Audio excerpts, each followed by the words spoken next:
We're All live. right. Hello All right. everyone. I'm May. I'm Alex. I'm Mark. I'm Marco You're at the Marco airport. at the airport. Right. So today we have interesting topics about cybersecurity and why it's important, and is Bitcoin dead? And if it's not, then what will resurrect Bitcoin? Yeah, yeah. So, I've heard from Marco that Alex got really interesting idea on cybersecurity and investment principles. So, I just Yep. want to hear it from Alex. I mean, you've been investing a lot so far, and you have I think you manage large sum of money, and yes, cybersecurity. Everybody talks, and it's difficult to invest, right? How you gonna evaluate cybersecurity? It's just the cost of losing something important. How much is it? And what is your view? What's your take on cybersecurity, Alex? Actually, it's actually two different subjects. Cybersecurity is Marco's going to cover it.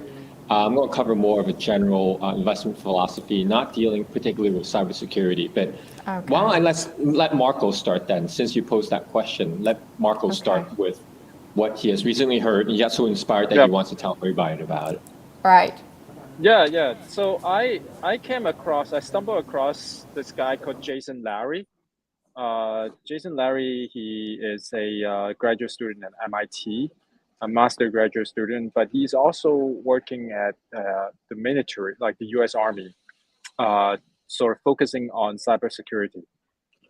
So to him, like he was kind of putting on this idea of proof of power versus proof of state and then proof of work. And he kind of described our human sort of evolutions in that sense. I thought it was very interesting to share with you guys.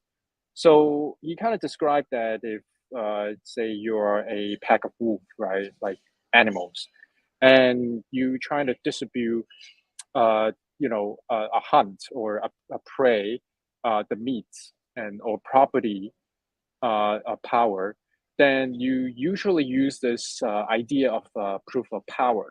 So basically, who is the strongest in the pack got to eat first or got to eat more, right? So that's kind of how society was functioning for most of the animals. Uh, that's not very confusing, right? Okay, so now I guess for us as human being, we kind of evolved, and we said to ourselves that okay, well, let's just not fight each other and still be able to function as a group, right? So because we're pack animals. So what ended up happening is that I guess we created this sort of hierarchy system where Jason Larry described it as power of state or power of rank. So basically, you have these kind of abstract power system where uh, you kind of create this hierarchy that someone on the top get to have more power, whereas people at the bottom will have to kind of obey to this system of power. So he kind of talked about this as power, proof of state, or proof of rank. Now he's describing Bitcoin being, this sort of proof of work ideas. It's creating a new kind of way of thinking about this distribution of power. And I guess he's arguing that, recently Ethereum trying to merge it back into proof of stake, it's a backward thinking. And these people are thinking that you can you can have this kind of honor system and people will kind of honor their duty as a sort of power stake holder, and that's kind of foolish, I guess, in a way. So anyways, without going very, too much into the details, I think the proof of work, right now we're seeing it as kind of like a currency system, but what Jason Larry was saying is that, he thinks this is a new way of thinking about governing. So, government or cybersecurity can be structured more with the proof of work system. Um, anyways, yeah, I don't want to, confuse too many people too much. Please, May, what do you think? Well, I think proof of work means that you have work, and when in the Bitcoin terms, it's computing power. So it's not you as such, but your computer works, and then the work that you've done. So the way Bitcoin runs is assign certain work for computer to do. So it's going to be decoding. So it's a mathematical algorithm, the work that Bitcoin has to do. It's like a game. It's like a game. The computer has to work on certain mathematic problems in order to complete the whole network, the whole facilitations of transferring. And without this work, which use a lot of energy, and the specification of computer is getting higher, the computing power is getting higher, and it requires more and more energy, and less Bitcoin comes out of this energy. But it's a work that they've done, and then later on you will have the whole system. So the proof of work is like you show that you exist in the system, you're doing something in the system, you take time in the system in order for the system to work. So there's no bypass. Work is guaranteed no bypass. And work makes sure that you're existing and you do something. And it's a common thing. It's the same thing that everybody does in Bitcoin. So it has a sense of equality in there. So this is a concept of proof of work, and proof of stake is like the richer you've got, the better the hierarchy or the better net options you have, and proof of work is like one node, one set of algorithms. So you have to work on something. So when you come back to that, I think the principle is good. The principle, like the spirit of it is like you have to work in order to achieve, in order to do things. But in terms of governing, well, I think it poses the same problem as everybody look at it, which is like this algorithm consume so much of energy, and if you look at the vast, the big scale governance, how much energy you're going to use. But the spirit of it, you can have similar things that require lesser energy. You can have a side chain. You have less energy to govern certain group of communities. I still believe that proof of work still have it poses a very good idea of showing democracy and showing like we exist in the system. I'm trying to make it as simple as I can. No, but it is a very difficult psychological issue here, because I mean the problem with Bitcoin forever, the proof of work, is that it consumes so much of the electricity and power, right? And these are watts. And I guess if you think about it, right, the proof of power, it's really just watts and power at the same time, right? So if you want to be the head of the wolf pack, you constantly have to fight down your challengers, and that's it takes up a lot of your energy to do that. Whereas, or beef yourself up, yeah. Get beefy, get better computer. Yeah, and I think we as a human society, we keep thinking that okay, we can have an abstract way of power struggle or power challenging, but it always end up being a corrupted system, because people with the sort of abstract power will eventually be sort of tempted to have to do corrupt things, and then we ended up having to change the system over again. So I guess what Jason Larry, I'm not saying he's right, but I guess what it's arguing is that maybe what Satoshi us introducing in Bitcoin proof of work, it's a new way of thinking about how to govern the society and cybersecurity at the same time. Yeah, yeah. So So it's a instead of psychological.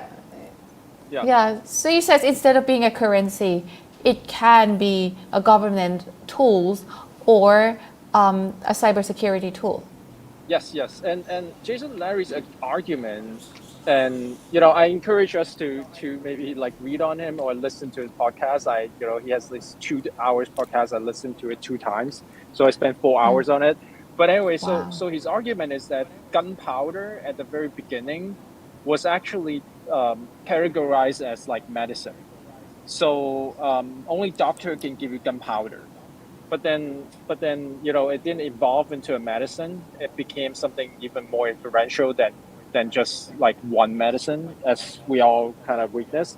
So that's what he's trying to say. Maybe now we look at Bitcoin proof of work as a currency. It might not be a currency. 50 years, 70 years after this. Yeah. I think it's going to be yeah. Go ahead. I'm not sure about currency. I still favor, I'm not favor, but I feel like fiat's going to be here. Fiats are here to stay.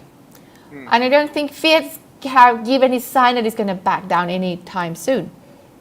So when it comes to currency, I think it can be a dual currency. Like you have Bitcoin and you still have Hong Kong dollars and other currencies, and you can use both, and it's just up to your preference. And it can be dual currency, but Bitcoin probably not going to be the major currency in the world. That might happen.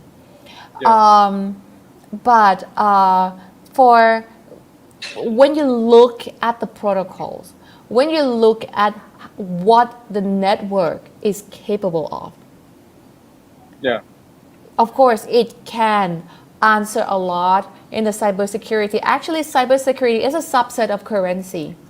You need to have good cybersecurity in a digital currency in order for that to work. So cybersecurity of Bitcoin is super strong. We joke around as people used to pose a question like quantum computer. What happened if quantum computer hits and break all the Bitcoin down? I said two answers. One, it's much easier to hack the bank than Bitcoin. Than Bitcoin, yeah. So might as well hack the bank because more majority of the money is there, right? Yeah. Secondly, if I have a quantum computer, I'm not going to destroy Bitcoin. If I have such power, quantum computer has a long way to go. But if I have such a super elite computing power, I will mine Bitcoin and take all the rest of Bitcoin mine. Because I can, because I have beefy computer, and with that beefy computer I have, I will gain Bitcoin instead of destroy Bitcoin, right? So first thing, cybersecurity, it's there. It's much better than a bank. It's more comprehensive. That's why proof of work takes a lot of energy, too. That's a part of it. Secondly, what am I saying? The governing part, I still don't know how Bitcoin can, or the network, the protocols can help with the governance, but surely it helps greatly with tracking and tracing and transparency of information. So there are lots of ways that this can help with a governing system, because you might not talking about Bitcoin, we're talking about cryptocurrencies. In most of the coins has this transparency, track and traceable options. So majority of them, almost all of them. So from the governing point of view, you need open data. At the end of the day, the world will require open data, and blockchain will allow open data to happen faster, cheaper, and in the more efficient way. Yep. So this is that's great. That's great. That's great. I just a little joke, like there's a guy sitting next, like not too far away from me. hearing what I said, and he just stepped right over and asking me to talk to him.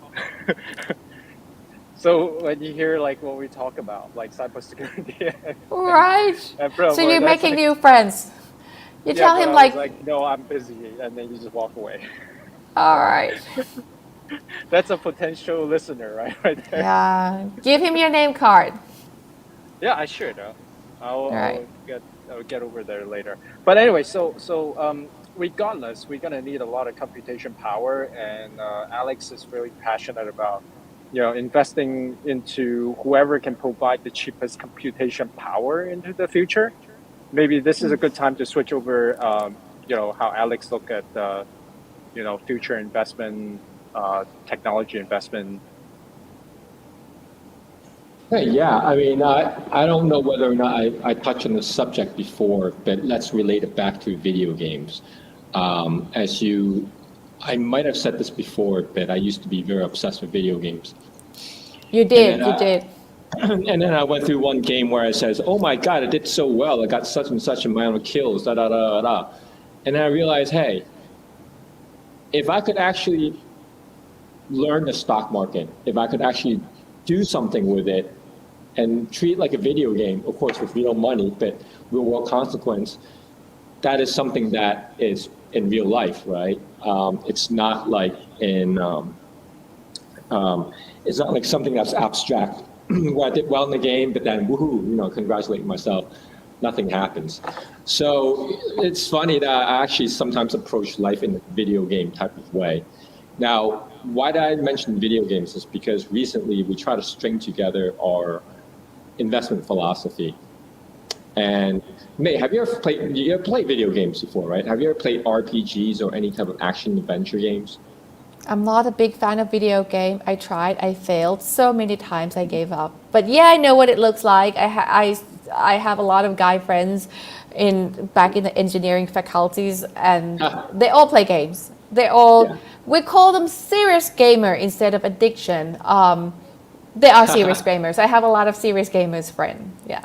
Yeah, now I'm relegated to casual gamer now because I don't play video games as much anymore, and I don't want to get addicted. But anyways, just to if you could give me a couple of more seconds to kind of go through my thought process over here, and in open world games, right? If you could imagine, there's a game like that. It's like open world. Whereas a linear world game, you finish a stage, you go on the next one, you progress that way. Open world game is different. They try to gate off certain areas. So you experience a smaller area first, you run around it until you accomplish certain tasks, and then you gain new power. And that new power will enable you to lock new areas. Like for example, you see a waterfall, and you see a platform over there, it kind of suggests that there's actually more things beyond that waterfall. But what happened is you can't jump that far. But then all of a sudden in the middle of the game, after you defeat a certain enemy, you learn how to jump very far.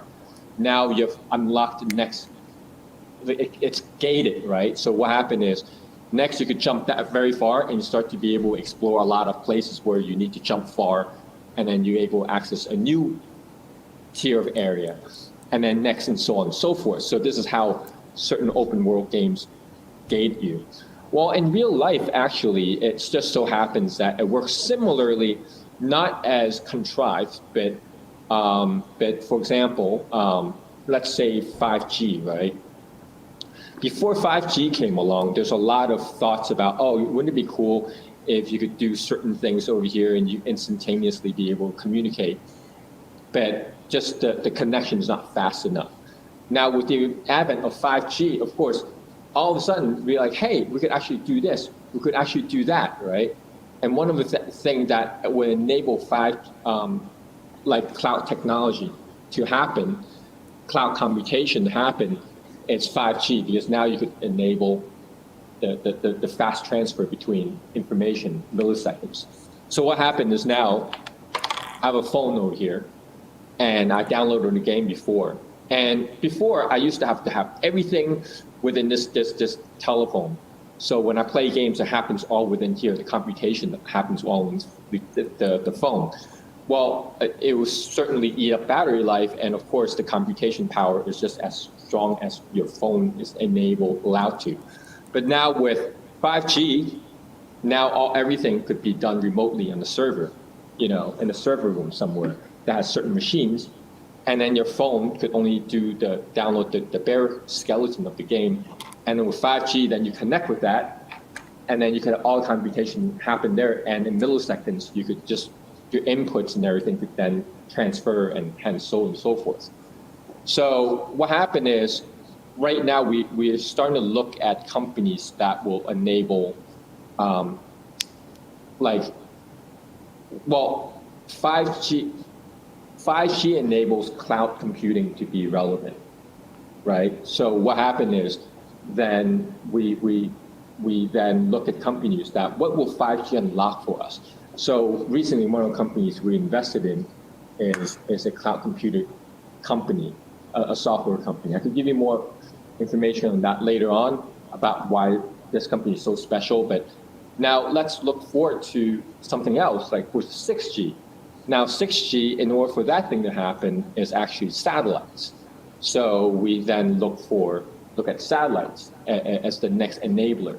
We might not be investing in a certain platform itself, but then we look more for a safer bet. We actually look at things that will enable each platform to then be able to function.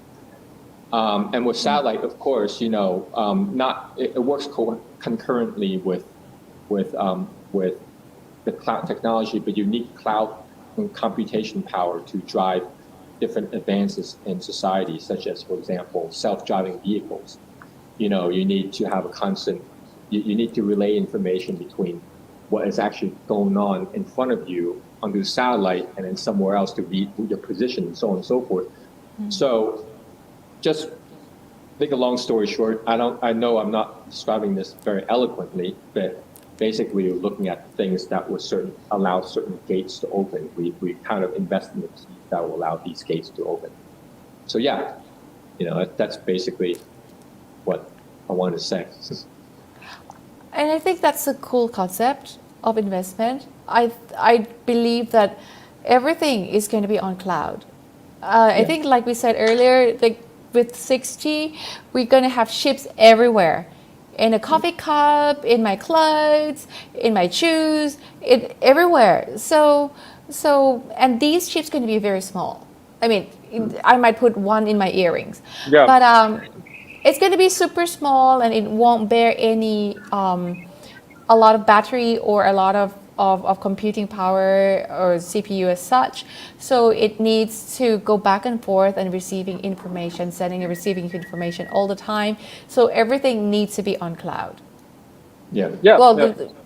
So I believe that that's a way, and I think the hard part that I want to talk to you further on, if you'd like to, is the segment, because I believe that every sector, agriculture, education, fashion, food, even the packaging, not food. You're not going to ship the food, but the packaging, the logistics, everything, almost every industry will have to get into. It's going to be a lifeline. It's going to be a core concept of every industry. Yeah. So I think you look at the layers into cloud computing. So there's a base layer that's good for everyone, like data storage and everything. And then later on you have like analytic layers on top, or AI or like specific things on top. So the layers into that, and each layers suits kind of different perspective on industries. And if you're willing to discuss, I know the time's running out and we're not going to have a lot of time, but what are you looking at in terms of industry or timeline or time frame? Because this is $1 million questions, or even $1 trillion questions, right? What are you gauging? Right now, it's all about selling of information, also transfer of information. That's what we're looking at right now.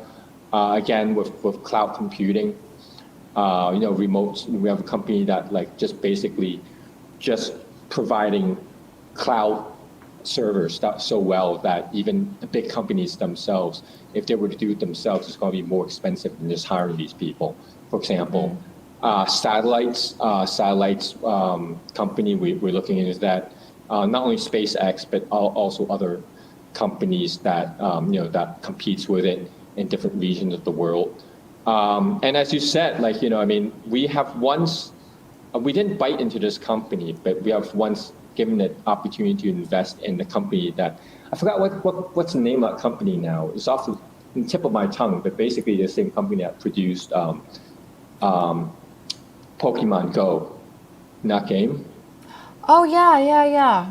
And basically, and it's Yeah. interesting because, Pokemon Go, when you first have it, you have the augmented reality where this sprite just runs around, this Pokemon runs around, and it doesn't, it ignores all the objects in your phone. But then later on, they developed this technology where they will read an image, and as such would create actually the illusion that the Pokemon that runs behind the object, right, that is in your phone. And just through this thing that they develop, it completely develops into this new segment where they actually then could have people, when they take pictures or when they're looking for Pokemon, they'll feed information in their phone. And via this visual information, they will actually be able to map out like this desk and all the objects on the interior of a room. So that now not only do you have Google Map, which provides 3D information of the city, you could actually start having the specific, constantly updated versions of the interior and 3D model of the interior. And all because of this need of a game for this sprite to run around this thing, they've developed this new technology, and they realized that actually this technology is even more worthy. After the game is finished, there's no more Pokemon, people lost interest.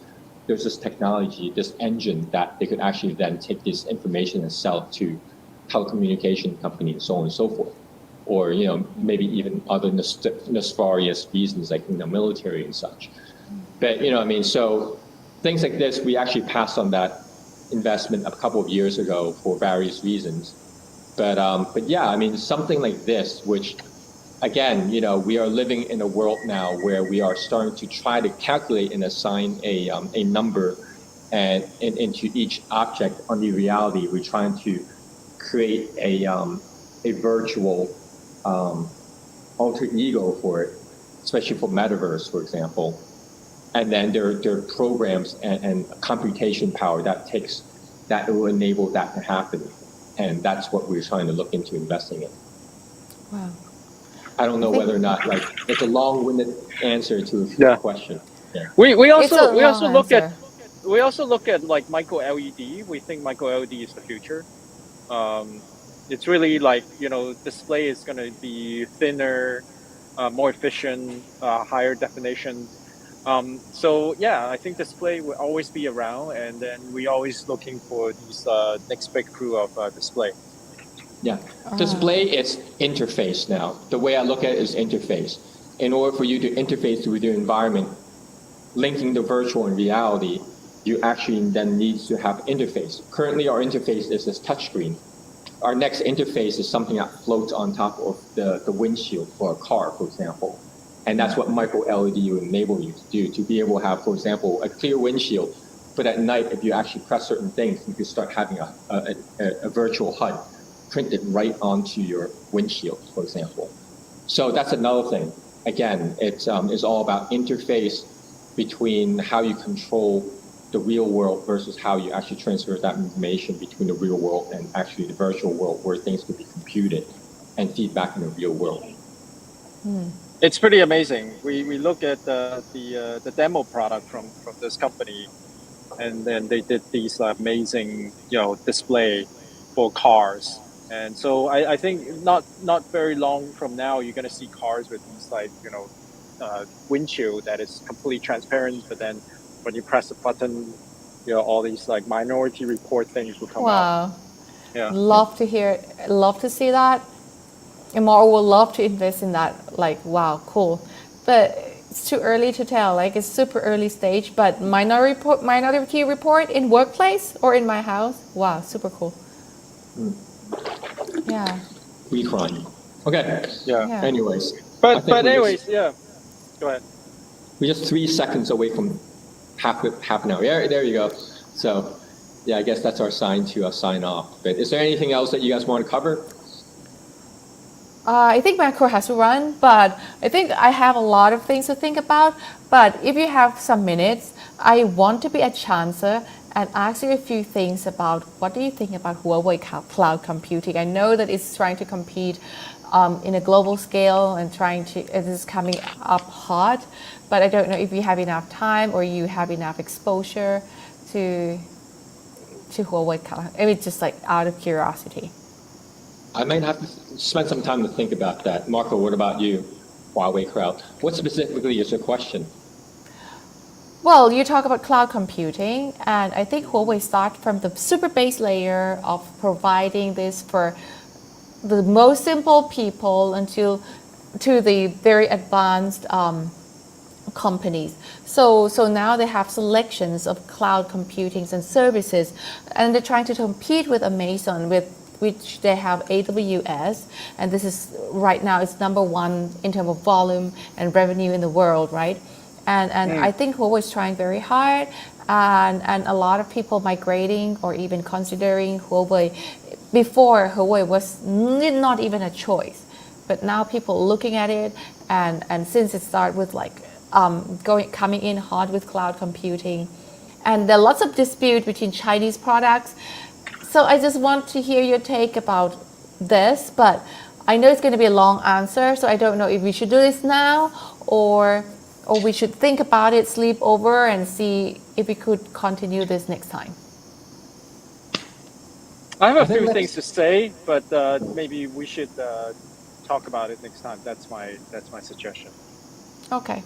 I think we can talk about it next time. I'll do some research and come back and make sure my explanation don't come as long-winded as today.